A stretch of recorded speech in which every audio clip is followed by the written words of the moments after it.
je m'intéresse beaucoup à l'enfance, parce que je m'intéresse au non-verbal, et à tout ce que l'enfant peut observer sans passer par le langage, sans passer par les codes.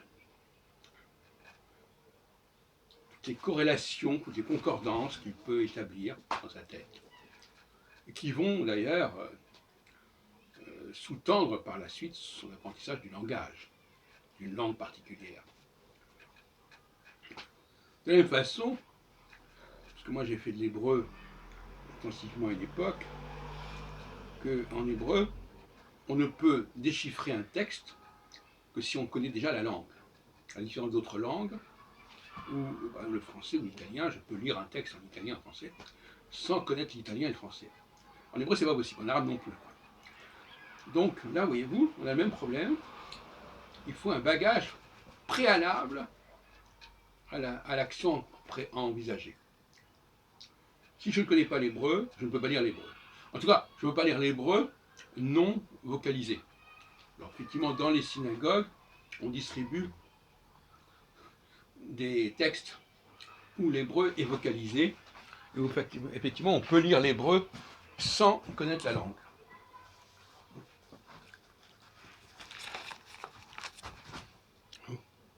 Il y a des signes sous les consonnes qui permettent de savoir comment on prononce la langue.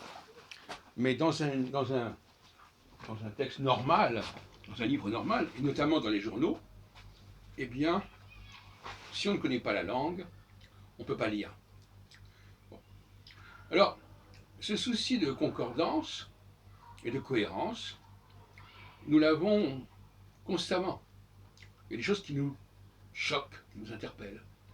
Prenons un exemple.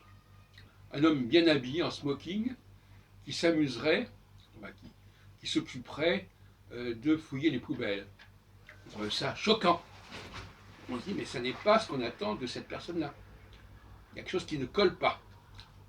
Inversement, un clochard qui entrerait dans un grand restaurant, on dirait que là aussi, il n'est pas à sa place. Il n'est pas à sa place. Alors, si on continue comme ça, évidemment, il y a une sorte de situations qui peuvent nous surprendre, qui ne sont pas appropriées, qui ne sont pas adéquates. Et la normalité se détermine, et c'est au nom de cette normalité qu'on détermine ce qui n'est pas normal, ce qui est extraordinaire. Alors, je vais aller un peu plus loin dans mon raisonnement. On ne peut pas imaginer un homme accouchant, par exemple. On voit un homme avec un ventre d'une femme enceinte, on dit il y a un trucage, il y a quelque chose qui ne colle pas. Donc il y a des trucages qui ne sont pas vraisemblables. Quelqu'un disait, le vrai n'est pas toujours vraisemblable. On s'attend à ce que des êtres que je perçois comme différents se comportent différemment, s'habillent différemment. Et aujourd'hui, il faut bien reconnaître que les codes vestimentaires sont de moins en moins rigoureux et stricts, ce qui n'était pas le cas il y a quelques décennies. Ce qui veut dire que c'est un peu gênant parce qu'on ne sait pas, quand on voit quelqu'un, d'après son habillement, on n'a plus les mêmes informations qu'il y a quelque temps. Il y a une certaine époque, on ne pouvait pas imaginer quelqu'un habillé d'une certaine manière et que ça ne corresponde pas à sa classe sociale, son statut, etc. Maintenant, les choses sont un peu plus brouillées. Alors, je vais prendre un exemple extrême qui va peut-être vous paraître choquant, j'en suis désolé. Par exemple, pour des exemples un peu stupides, on ne voit pas un chien miauler ou un chat aboyer, etc., etc. Donc il y a des choses qui ne collent pas, qui peuvent grammaticalement, on peut écrire cette phrase-là, je vis mon chien miauler. Bon, ça peut s'écrire, ça peut se dire, mais ça ne colle pas. Au niveau du signifié, ça ne colle pas. Même si grammaticalement, ça peut se construire. Alors, si on continue comme ça, jusqu'où peut-on aller? Là, Il y a des situations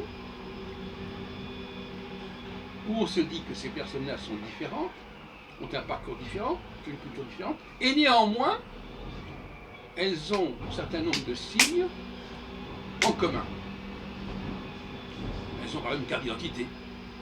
Elles ont par exemple la langue française. Elles ont par exemple une même religion.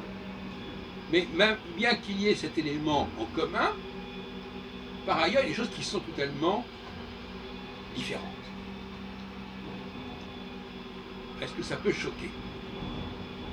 Est-ce qu'on ne s'attend pas, par exemple, à ce que des personnes qui n'ont pas du tout le même physique, les mêmes cheveux, le même visage, parlent la même langue, par exemple? Est-ce que ça correspond à notre souci de logique, de cohérence?